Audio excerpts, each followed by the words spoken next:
عادت بن جائے گی، راسخ ہو جائے گی، اور بالآخر انسان کے گمراہ ہونے کا سبب بن جائے گی۔ اپنے عیبوں پر نظر رہے، یہ انسان اپنی کوتاہیوں کو کوتاہی نہیں سمجھتا۔ جیسے درخت کو اپنے پھل وزنی نہیں لگتے، ایسے انسان کو اپنے عیب بھی برے نہیں لگتے۔ کر برے کام رہا ہوتا ہے اور برے کام برے نہیں لگ رہے ہوتے۔ وَقَيَّدْنَا لَهُمْ قُرَنَاءَ، قرین کی جمع قرنا۔ اللہ تعالیٰ فرماتے ہیں کہ پھر ہم نے مسلط کر دیے ان پر ان کے ساتھی شیاطین میں سے۔ فَزَيَّنُوا لَهُم مَّا بَيْنَ أَيْدِيهِمْ وَمَا خَلْفَهُمْ، اور ان شیطانوں نے کیا کیا کہ ان کے جو کچھ آگے پیچھے تھا اس کو مزین کر کے پیش کیا، تم ٹھیک کر رہے ہو۔ وَحَقَّ عَلَيْهِمُ الْقَوْلُ فِي أُمَمٍ مِّن قَبْلِ مِنَ الْجِنِّ وَالْإِنسِ إِنَّهُمْ كَانُوا خَاسِرِينَ۔ انسان کے عمل شیطان مزین کر کے پیش کرتا ہے۔ مثلا کوئی صاحب نماز مسجد میں نہیں پڑھتے جماعت کے ساتھ، شیطان ذہن میں ڈالے گا امام صاحب اچھے نہیں، اس لیے میں گھر پڑھتا ہوں، اور جی مولوی ایسے ہی ہوتے ہیں، شیطان ذہن میں ڈال دے گا۔ اپنی حالت کا پتہ نہیں کہ مجھے 5 فرض نمازیں بھی نصیب نہیں ہوتی، علماء پہ اعتراض۔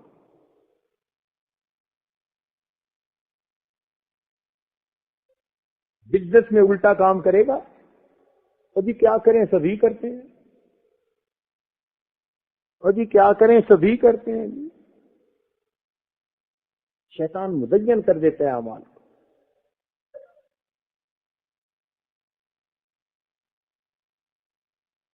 وہ ایک حکایت مشہور ہے، ایک چور تھا، اس کا بیٹا بھی چور نکلا۔ تو ایک دفعہ وہ اپنے والد کا کوئی سیاہ کارنامہ بیان کر رہا تھا، چوری کی واردات کہ ابو نے کیسے کی۔ تو بات کرتے ہوئے کہتا ہے کہ ابو نے جب فلاں گھر کا دروازہ کھولا تو آگے سے وہ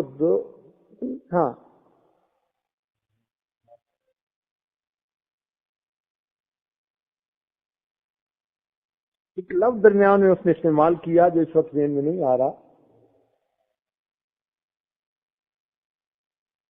کہ ابو بہشتی نے جب دروازہ کھولا تو آگے سے دیکھا کہ وہ بدماش کھڑا تہجد کی نماز پڑھ رہا تھا۔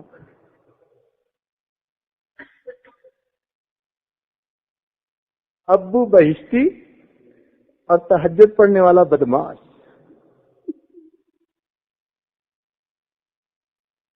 یہ ہو کہ آنکھوں پہ پٹی بن جانا۔ چنانچہ ہمیں خود بھی اس کا تجربہ ہوا۔ ایک دوست تھے ہمارے انجینئر صاحب، اور زندگی ان کی بالکل عامیانہ تھی،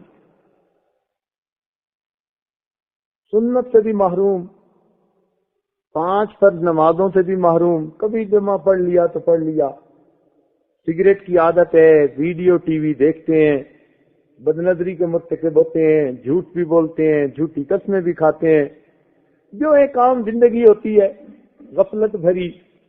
اس غفلت بھری زندگی کی تمام باتیں ان میں موجود تھی۔ ایک دن کہیں موقع مل گیا تو ساجد نے ان کے سامنے توبہ استغفار کے عنوان پر کچھ گفتگو کی۔ مقصد تھا کہ کیا پتہ اللہ تعالیٰ دل توبہ کی طرف موڑ دے۔ خیر بات تو انہوں نے بڑے غور سے سنی، اور غور سے سننے کے بعد کہنے لگے کہ جی آپ نے بڑی اچھی باتیں سنائی، دل میں اتر گئی ہیں، بڑا اثر ہوا ہے میرے اوپر۔ ویسے ایک بات ہے، اپنے ارادے سے تو کبھی گناہ کیا نہیں، اپنے ارادے سے تو کبھی گناہ کیا نہیں، بغیر ارادے کے کوئی ہو گیا ہو تو اللہ معاف کر دے۔ اس وقت مجھے اپنے پاؤں کے نیچے کی زمین سرکتی نظر آئی۔ یا اللہ، اتنا بھی انسان اندھا ہوتا ہے، اتنا بھی آنکھوں پہ پٹی بندھ جاتی ہے کہ یہ زندگی ہے، اور اس زندگی کے بعد سٹیٹمنٹ دے رہے ہیں کہ ارادے سے تو کبھی گناہ کیا نہیں، نہ 5 نمازوں کا چھوڑنا گناہ، نہ بدنظری گناہ، نہ گانا بجانا فلمیں گناہ، پتہ نہیں پھر گناہ اس کی نظر میں کیا ہوگا۔ تو یوں پٹی بندھ جاتی ہے کہ انسان واضح کبائر کا مرتکب ہوتا ہے اور وہ اسے ٹھیک سمجھتا ہے۔ اس لیے شیطان کوئی نہ کوئی جسٹیفیکیشن بندے کو پیش کر دیتا ہے۔ ایک رشوت لینے والے صاحب نے کہا جی بات یہ ہے کہ ہم نے تو 2 ہی روٹی کھانی ہوتی ہے نا، ہم نے تو 2 ہی روٹی کھانی ہوتی ہیں، اور باقی پھر بیوی بچوں کا پیٹ پالنا بھی تو فرض ہے نا۔ رشوت لینے کے لیے شیطان نے دیکھو اس کے دماغ میں کیا بات ڈالی، کہتے جی ہم نے تو 2 ہی روٹی کھانی ہے نا، اور باقی بیوی بچوں کا پیٹ پالنا بھی تو فرض ہے نا، کیا کریں۔ تو نتیجہ کیا نکلا کہ انسان اپنے عیبوں کو عیب ہی نہیں سمجھتا،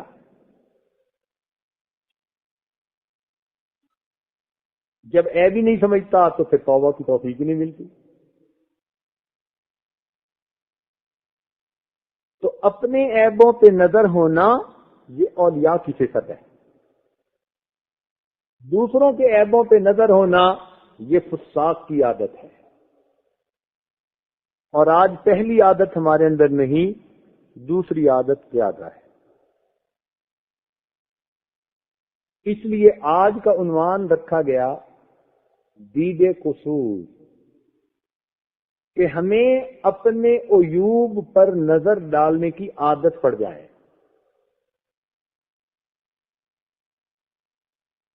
کئی لوگوں کو دیکھا بات کرتے ہوئے زبان سے گالیاں بولتے تھے، اور کہو کہ بھئی یہ کیا بات کر رہے ہو، تو کہتے ہیں میں نے تو گالی نہیں بکی،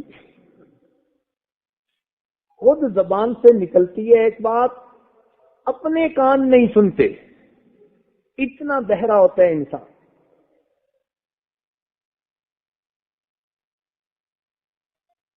اور یہ بات تو آج بہت عام ہے، اپنی بات کو اپنے کان تھوڑے ہی سنتے ہیں۔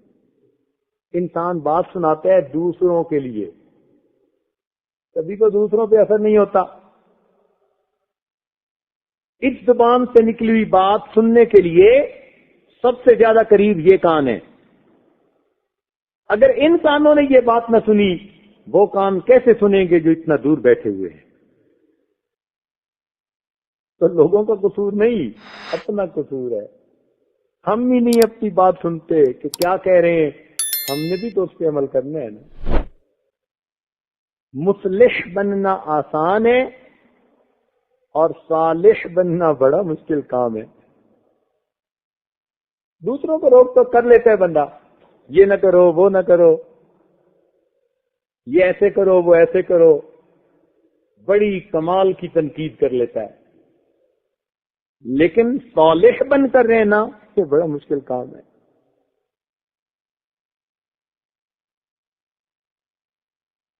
تو واعظ کو فقط مصلح ہی نہیں ہونا چاہیے، صالح بھی ہونا چاہیے، تب دوسروں پہ بات اثر کرتی ہے۔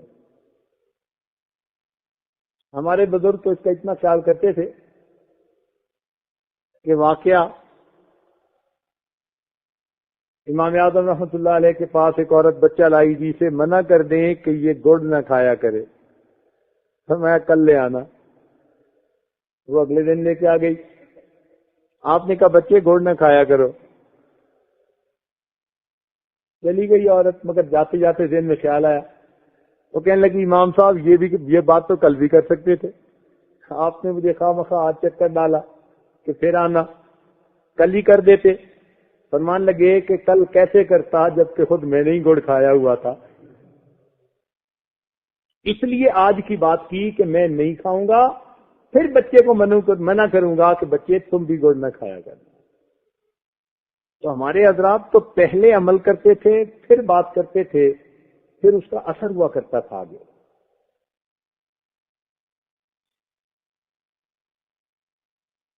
اس لیے ہمارے اکابرین یہ دعا مانگتے تھے. سیدنا عمر رضی اللہ عنہ کی دعا ہے اللہم اجعلنی فی عینی صغیرا وفی اعین الناس کبیرا.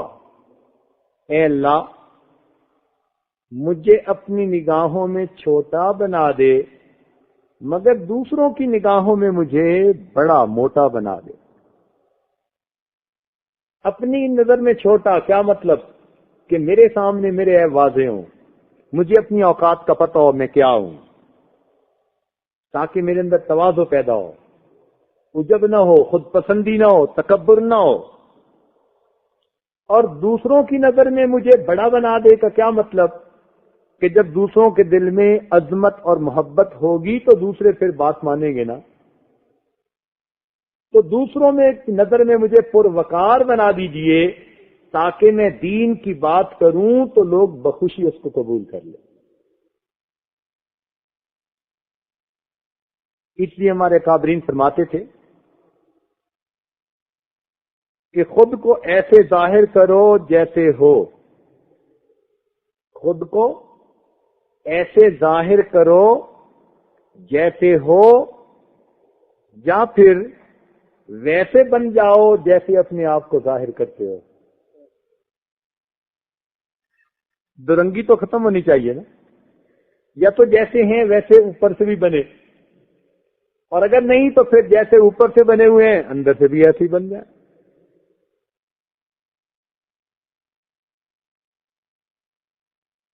اپنے عیب پہچاننے کے چند طریقے ہیں. ان طریقوں کے ذریعے سے انسان اپنے عیب پہچان سکتا ہے.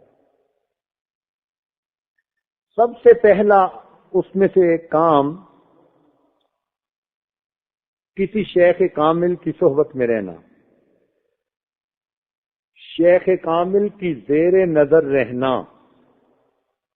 یہ جو شیخ کے ساتھ تعلق ہوتا ہے نا, یہ اصلاح کا تعلق ہوتا ہے, کوئی شعبدے اور کرامتیں دیکھنے کا تعلق نہیں ہوتا. سالک اپنے آپ کو اصلاح کے لیے پیش کرتا ہے اور شیخ پھر اس کو پیار محبت سے غلطیوں کی نشاندہی کرتا ہے اور ان غلطیوں سے جان چھڑانے کے طریقے بھی بتاتا ہے. یہ نہیں کہ پھر نقاد ہوتا ہے کہ تنقید کر دی ختم, نہیں, اسے لے کے چلنا ہوتا ہے. پھر سمجھاتا بھی ہے کہ اس برائی سے ایسے جان بچائیں اور اس کو ایسے چھوڑیں, اور پھر ان کے لیے دعائیں بھی کرتا ہے تہجد کی نماز میں, اے اللہ ان گناہوں سے اس کو محفوظ فرما لیجئے. نتیجہ کیا ہوتا ہے, اخلاص کی یہ دعائیں بالآخر اس انسان کے کام آتی ہیں, اللہ تعالیٰ اصلاح کا راستہ ہموار فرما دیتے ہیں. یہ مشائخ کی دعائیں بڑے کام آتی ہیں. دور بیٹھا کوئی تو دعائیں دیتا ہے, دور بیٹھا کوئی تو دعائیں دیتا ہے, میں ڈوبتا ہوں سمندر اچھال دیتا ہے. انسان ڈوبنے لگتا ہے, پھر اللہ تعالیٰ کی رحمت اسے پھر اچھال دیتی ہے, پھر اچھال دیتی ہے. تو روک ٹوک کا تعلق ہوتا ہے.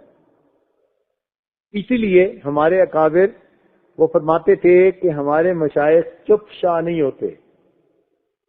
چپ شاہ کہتے ہیں اس بندے کو کہ بس منہ بند کر لیا,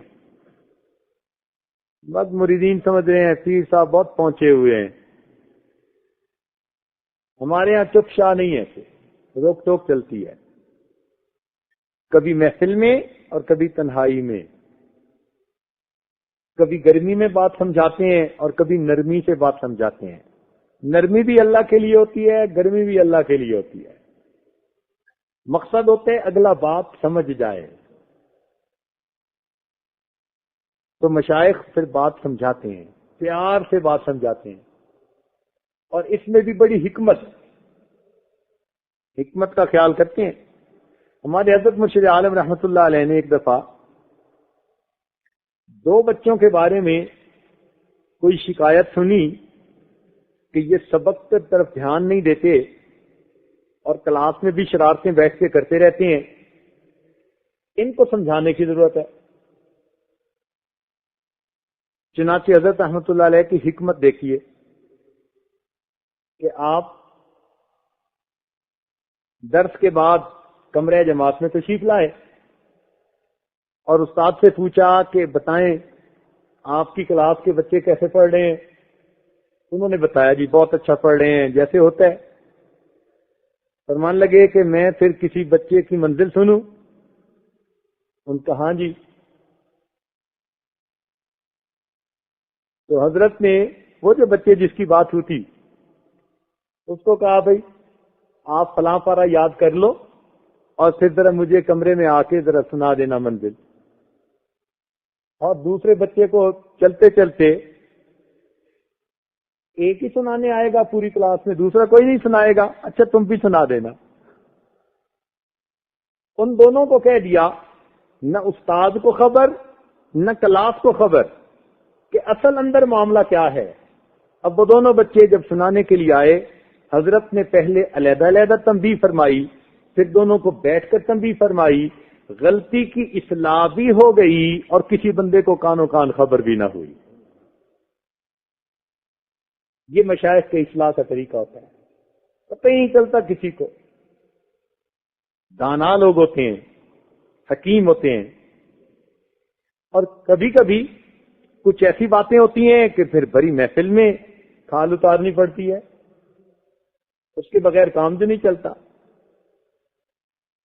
اعلانیہ غلطی کی روک ٹوک بھی اعلانیہ، اور جو چھپی غلطیاں ہوں ان کی روک ٹوک بھی چھپ کے کرتے ہیں۔ اس لیے تربیت کے معاملے میں یہ لمحہ جو ہے انتہائی ضروری ہوتی ہے۔ کیوں؟